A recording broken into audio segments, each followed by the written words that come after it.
is CTV News. It will be sorted out. That's the comment from Prime Minister Mark Carney following an early morning phone call with the U.S. President Donald Trump, threatening to block the opening of the Gordie Howe Bridge unless the U.S. is, quote, fully compensated.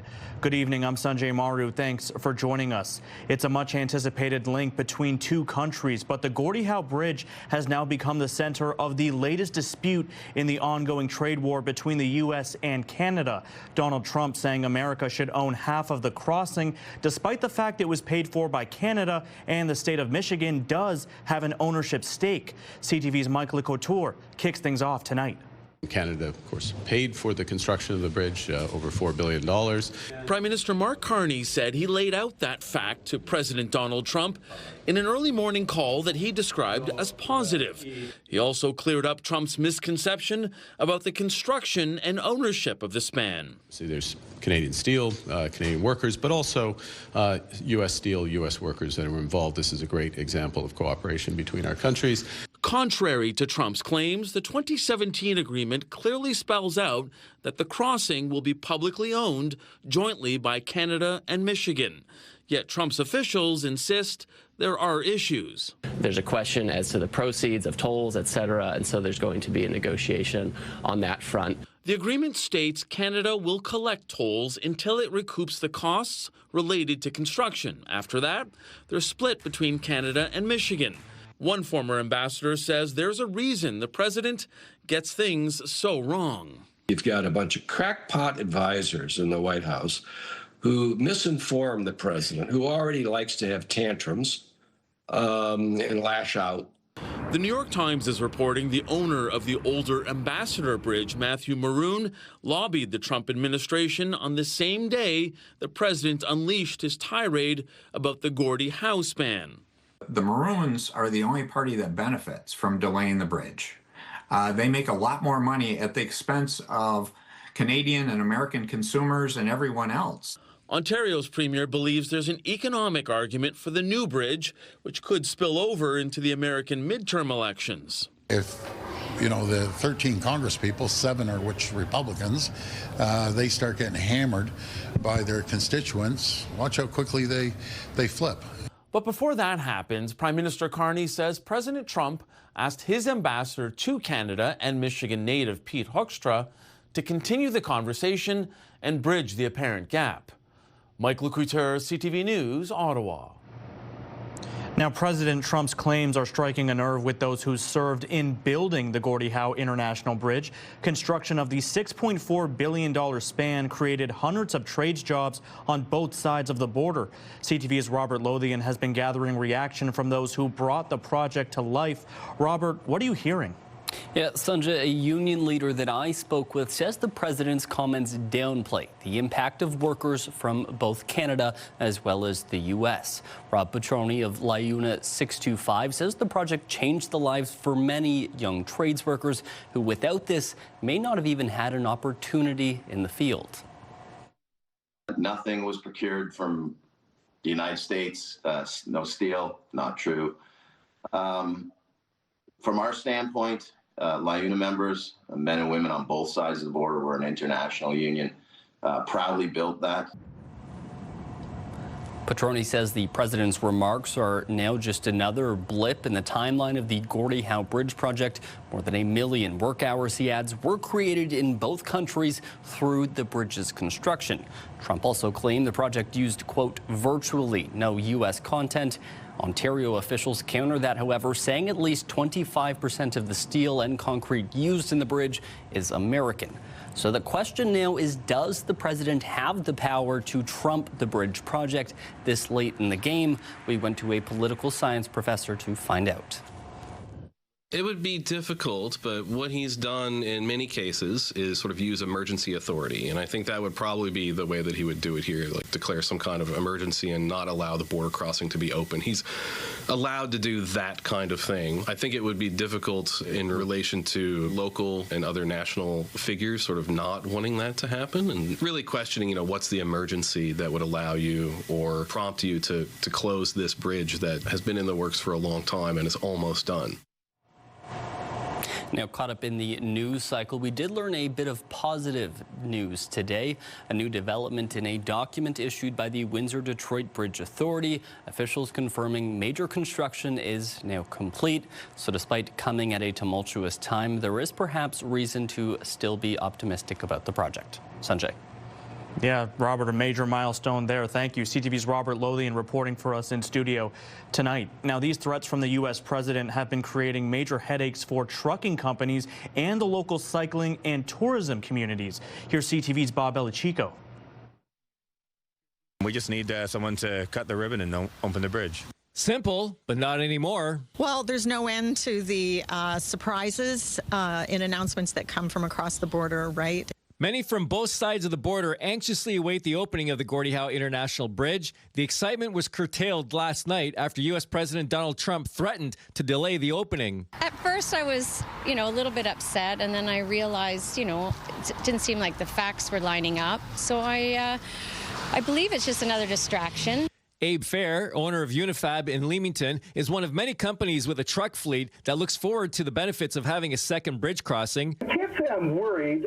It does concern me if this is going to be delayed in opening, but I think for the short period, we're going to be okay. We're excited about when the bridge does open, and we're hopeful that it opens on schedule, that it will be a positive for our community. Stephen Hargraves, director of the Sandwichtown BIA, says businesses are gearing up and the area is attracting new businesses in anticipation of the bridge opening. Right now, with the new businesses opening, we'll have zero vacancy, and there's a lot of excitement about, especially with potential cycle and pedestrian tourism coming across the bridge. The economic benefits from this bike lane, it's going to be a bucket list for cyclists across the U.S., Canada, and beyond that, too. According to Lori Newton, cycling advocate, the new bridge will open up a new route for cyclists to explore the Great Lakes. We waited a long time, and we're really hopeful that Mr. Trump does not get his way on this one, and that all of our politicians here in Canada are going to be pushing back on that one. Bob Belichico, CTV News. In northeastern BC tonight, several people have been killed in a mass shooting at a secondary school in the small town of Tumbler Ridge, shattering the small community of barely 2,400 people. RCMP confirming at least 10 people are dead, including the suspected shooter. CTV's Andrew Johnson has more on the devastating situation unfolding tonight. It is a devastating day in the small northeastern BC town of Tumbler Ridge after violence on a scale that at this point is difficult to grasp. RCMP say they received a report of an active shooter at Tumbler Ridge Secondary School early this afternoon. When police entered the school, they found several victims along with the suspected shooter who was dead. In total, 7 people were killed in the violence at the school, plus the shooter. 2 more victims were found dead inside a home. Police say approximately 25 other people are being assessed and triaged at the local medical center with non-life-threatening injuries. Other students and staff at the school were safely evacuated. People in town were told to stay inside their homes after an emergency alert went out early this afternoon, a lockdown that lasted for more than 4 hours. People in Tumbler Ridge have now been told it is safe to leave their homes. More RCMP are heading to the area. We will share updates as they become available. Andrew Johnson, CTV News, Vancouver. Back at home, Hiatus House says it has been running over capacity as demand for crisis support continues to grow in Windsor, Essex. The organization provides shelter and support for women and children fleeing violence and abuse. Executive Director Sylvie Gunther says the shelter receives funding to support 250 women and 160 children a year. But in 2025, Hiatus House admitted 359 women and 169 children. Gunther says they try to never turn away women, but they have had to in the last month. She adds calls for service are expected to keep rising, but declaring intimate partner violence an epidemic in Windsor, Essex is helping to drive change. A warning to those who use blood pressure medication to check your meds, as a mix-up has led to a nationwide recall. Health Canada says 2 batches of 5-milligram tablets of Maru are being recalled, as some bottles may contain the wrong drug. The correct tablets have 8 sides, are white to off-white in color, and have the numbers 2, 10, and 5 printed on them. If your bottle contains any round or unusual tablets, do not take them and return them instead to the pharmacy. Well, downtown Windsor is getting a bigger digital safety net, flashing green lights that signal eyes are watching. City Council approving a major expansion of Project Greenlight, a surveillance camera program. But as CTV's Travis Fortnum explains, its success hinges on how many businesses are willing to buy in. In downtown Windsor, this green light means stop. They're able to have that interaction and say, "You're being watched. Excuse me, sir, you're being watched. Can you please get off the property?" And 9 times out of 10, they do that. That's what's been happening. City Council giving Project Greenlight the go-ahead, approving a full expansion of the program. The goal, a visible net of security cameras outside downtown businesses meant to deter property crime. It's also a mitigating and a deferral method so that, all calls don't go to police. Council voting Monday to award the contract to Security One Alarm Systems, a local company that will install and monitor the cameras. $450,000 were set aside as part of its Strengthening the Core initiative. Downtown's getting busy, and listen, I know the problems that a busy downtown could bring forward. 4 cameras are already live, part of a pilot project launched back in 2023. Each marked with a flashing green beacon. But a net only works if there are no holes. Businesses will have to opt in, and the city says it will review applications to make sure cameras fill gaps, not double up coverage. You have to get the buy-in from multiple businesses. City Hall is going to cover up to $5,000 per business. That covers the cost of the camera and installation, but owners will have to pay monthly monitoring fees. It can be anywhere from, I believe, $45 to up to $129 a month. For that price, businesses get real-time monitoring, two-way audio and geofencing technology, allowing security staff to warn people they are on camera while they're there. City officials say that visibility alone could mean fewer broken windows and a downtown that feels safer to walk through. And I think if people see a camera with a green light flashing on it, it's a sign to them that this is a safe area to be able to walk in. The city is planning for up to 90 cameras, limited to businesses within the downtown Windsor BIA, at least for now. Further expansion is on the table if the program proves it works. Travis Fortnum, CTV News. After the break, new images in the case of the missing mother of Today Show host Savannah Guthrie. The FBI releasing photos and video of a masked, armed intruder at her front door. And CTV meteorologist Gary Archibald joins me now for a look at the forecast. Gary. Tonight, we'll see temperatures start to get colder as we would expect with sundown over that duration between midnight and tomorrow morning at dawn. We could see a wind chill value close to about -14. Cold, yes, but certainly seasonal, something we would expect at times during the winter season. Today was a mild day, to say the least. No records being set, far from it, in fact, but 7.2 degrees Celsius, well above -0.2, almost at the freezing mark for a daytime high. In terms of averages, we are going to see next week +1, close to +2, where we would be at that time through the month of February. Massive system of low pressure brought rain showers and even some freezing rain east of us and in the Lake Ontario region. Flurries are still a possibility through the overnight, although it's relatively low in terms of the probability stat, less than 30%. Some variability across the mean or average, but I think it's unlikely. Most of the snow that is likely to fall will come from this boundary lingering reverse side atmospheric circumstances that could bring some lake effect through the Lake Huron shores, Georgian Bay area, 2 to 5 centimeters. Travel plans through that region and east of will see the snow. Meanwhile, we've seen a lot of snow and ice melt turning to ice again through the overnight into those puddles because the actual core temperature will drop down to about -7 just before dawn tomorrow. Will feel like about -14. It will be a breezy overnight and a breezy day altogether for your Wednesday. Here's my breakdown. 8 a.m., mostly sunny. At that juncture, we're looking at -6, feeling like about -13. Northwesterlies dominate throughout the region.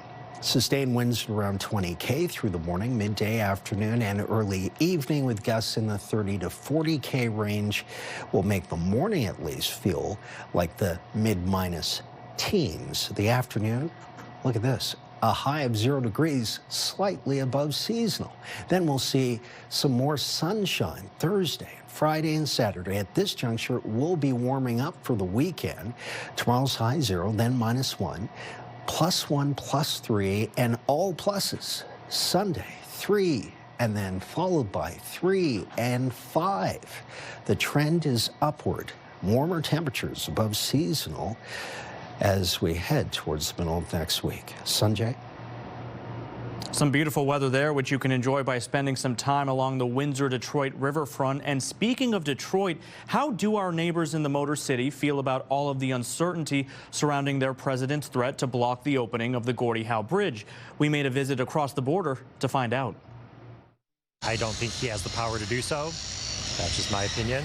I just think it's a way to make noise, cause distraction, and ultimately we're all more alike and similar and just need to actually have conversation and relate. We can all work together to figure out what we can do as a country to make it better. I think it will be better that way instead of throwing negative jabs at each other. We love Gordie Howe, we love hockey, we love Detroit, we love Canada here. We want Canadians to know is that Michiganders are very appreciative of our partners and our friends and our neighbors, and we look favorably upon that. The partnership we have with trade, the workers that we have that come and work in our healthcare system every day. Glenn Stevens of the Detroit Regional Chamber says it's important for Canadians to be treated with respect and that calling us the 51st state or Carney a governor is not appropriate from any world leader. Turning now to a major development in the case of the missing mother of Today Show host Savannah Guthrie. The FBI has released 4 daunting images and video of a masked and armed intruder appearing to tamper with Nancy Guthrie's front door camera. Law enforcement authorities are hoping someone will recognize him. CTV's Joy Malbin now on the valuable lead and the plea for help to the public. The images are chilling. Outside Nancy Guthrie's home, a masked intruder is trying to cover up the doorbell camera in the early morning hours of February 1st.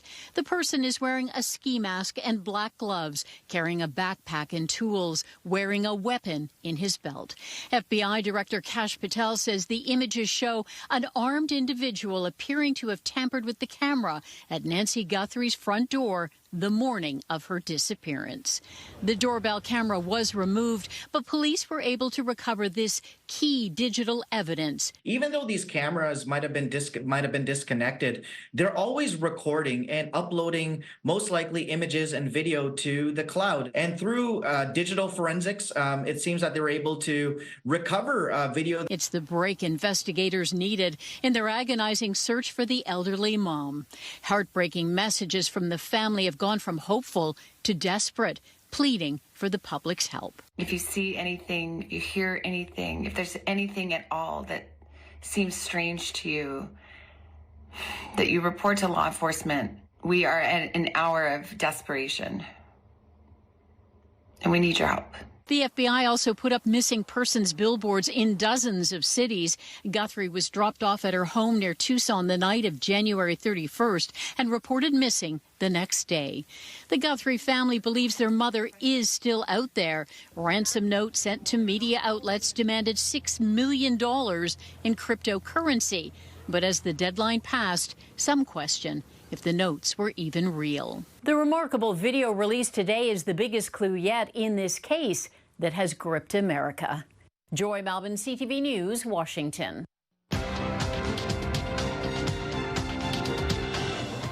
Canada's main stock index was up on strength in the technology sector. In Toronto, the TSX gaining 234 points. In New York, the Dow adding 52, the Nasdaq down 136. The Canadian dollar up 0.17 of a cent. Gold falling more than $48 an ounce, while oil drops 40 cents a barrel. The torch has been officially passed at Windsor Police. This afternoon, Chief Jason Crowley was formally sworn in as the city's new Chief of Police. CTV's Chris Campbell was at the change of command ceremony. After more than 3 decades in uniform, Jason Crowley stood front and center today, officially taking command of the Windsor Police Service. It's an amazing piece to show the support of the community that we have, the community leaders, and law enforcement across this province. Inside the drill hall at the Windsor Police Training Branch, community leaders, officers, and family members gathered for the official change of command. The event included ceremonial tradition, speeches, and the formal swearing-in of Crowley as chief. The fact that I've been working in that office for a few years already, there wasn't too many curveballs thrown at me yet.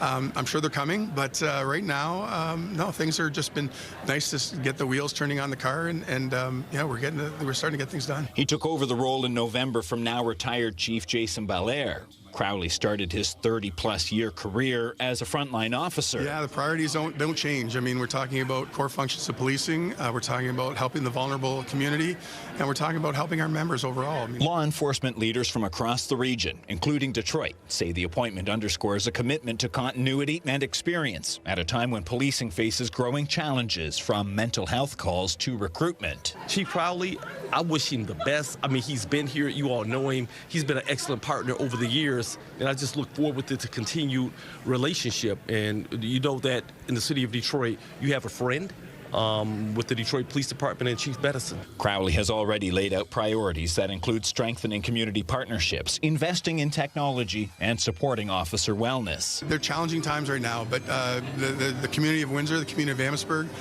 we can be sure that the Windsor Police will be there for them, and again, we work every day to keep your trust. In Windsor, Chris Campbell, CTV News.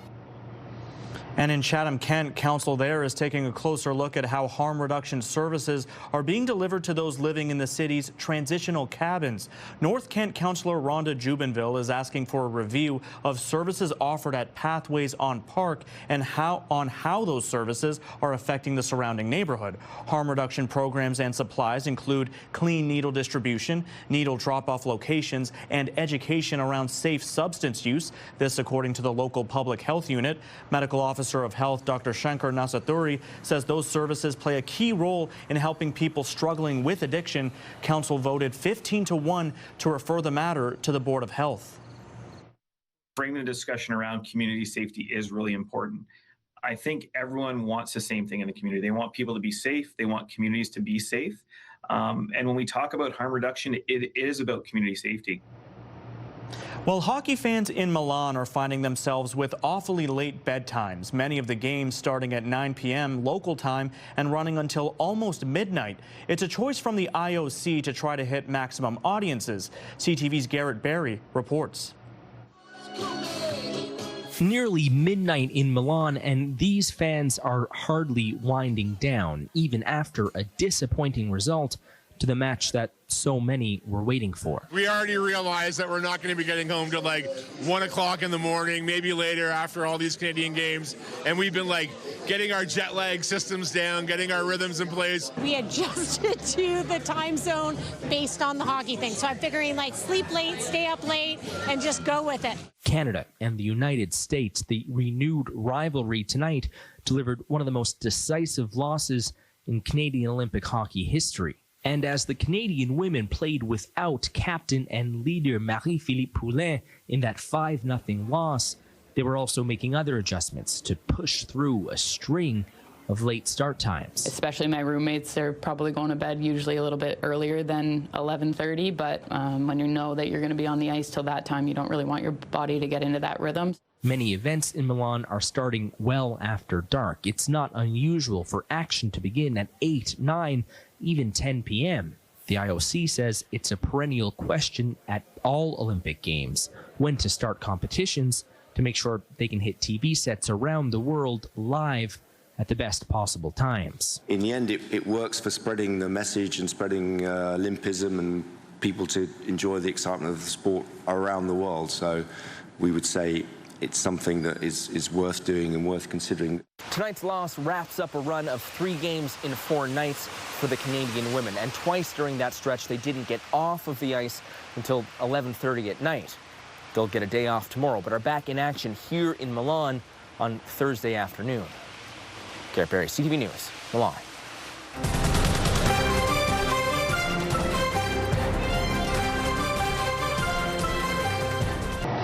Gary is back with a final look at weather. Gary. You know what? The next several hours, a couple of the computer models suggesting a light dusting of flurries, I think, will downplay that at this time. Very light flurries if we do see it at all, and most of us won't even notice it. So that's some good news. Tomorrow morning, we'll see a cold start, about -14 at 6 a.m., but it will warm up. And we'll get to 0 degrees at least. Some models suggesting +1 or +2. A mixture of sun and cloud dominates throughout the day. It's just a bit breezy. And then we'll calm down and see a bit more sunshine. Thursday, Friday, Saturday, and even Sunday through to Tuesday of next week, and Monday's holiday, Family Day specifically, we'll see temperatures warming on the plus side. Wherever you are, enjoy your weather, and good night. Windsor Regional Hospital Foundation and the Windsor Spitfires have launched Hockey Helps Hats On for Healthcare. Now, this is a new school-based fundraising campaign. Local students and youth sports teams will team up with Spitfires players in friendly competitions to raise funds. The initiative combines school spirit, teamwork, and hockey pride. The campaign runs from March 1st to the 31st. And finally tonight, St. Clair College is hosting a week of events raising funds and collecting donations for the United Way across its Windsor and Chatham campuses.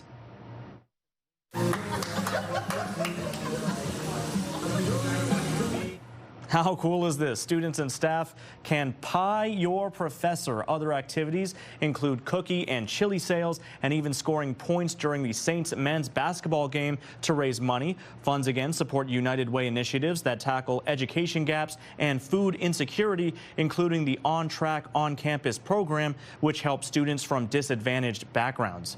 And that is your news for tonight. Thank you so much, as always, for watching this edition of Windsor's News Leader. We'll see you right back here tomorrow at 6 and 11.